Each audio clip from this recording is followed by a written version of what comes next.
Mon objectif est ambitieux, atteindre l'Arc de Triomphe. Retour vers l'Opéra.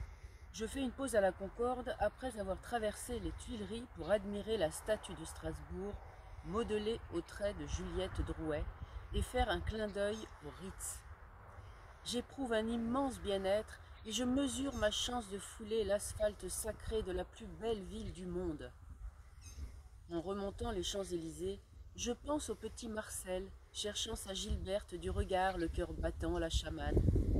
Lorsque j'arrive au niveau du drugstore Publicis, je me souviens du petit mineur de Médiavision avec son air mutin, dévalant un ruban de celluloïd sous une musique tonitruante, signe du commencement imminent du film. Je repense au comportement de Jenny, même s'il y a bien longtemps que je ne me fais plus d'illusions sur la nature humaine. Les relations entre les personnes sont éphémères et toujours moins riches ou profondes qu'elles ne paraissent l'être. Il ne faut pas trop en attendre. J'ai encore assez d'énergie et de temps pour marcher encore. Je me dirige vers le Trocadéro. Chemin faisant, il me vient l'envie d'aller à Passy. J'emprunte la rue Raynouard et je m'engage dans le large escalier débouchant sur le parc de Passy qui descend jusqu'à la Seine.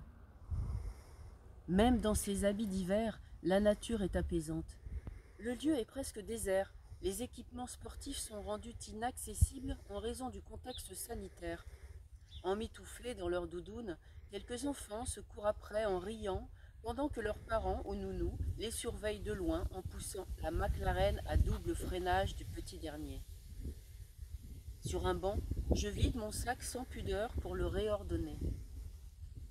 La douceur de la soie du foulard Hermès me caresse les doigts. Je l'étale sur mes jambes pour le regarder dans le détail. Ses couleurs et imprimées me font instantanément voyager dans des pays coupés volontairement du reste du monde. Je lui invente une histoire. J'étudie la perfection de ses bords roulotés à la main. Je le plie en triangle et d'un geste spontané le noue à mon cou. Je regarde le résultat avec mon petit miroir de poche. Pas si mal.